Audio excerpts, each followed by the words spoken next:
শেষ হয়ে গেল ডিপিএল এর 2023 এবং 2024 সিজন। তো চলুন ঝটপট জেনে নেওয়া যাক ডিপিএল এর এই সিজনের খুঁটিনাটি। ডিপিএল এর এই সিজনের অর্থাৎ 2023 এবং 2024 এর চ্যাম্পিয়ন, অপরাজিত চ্যাম্পিয়ন তারা হচ্ছেন আবাহনী লিমিটেড, এবং ডিপিএল এর এই সিজনের রানার্স আপ হলেন মোহামেডান স্পোর্টিং ক্লাব লিমিটেড। এবং ডিপিএল 2023-2024 এর প্লেয়ার অফ দ্য টুর্নামেন্ট হয়েছেন শেখ জামাল ধানমন্ডি ক্লাবের সাইফ হাসান। তিনি ব্যাট হাতে করেছেন 618 রান এবং বল হাতে নিয়েছেন 12টি wickets.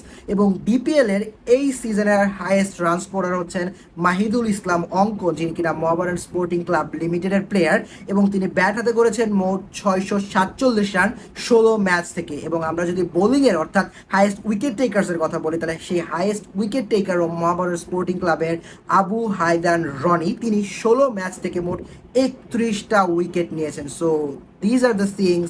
That's it. Thanks for watching. Don't forget to like and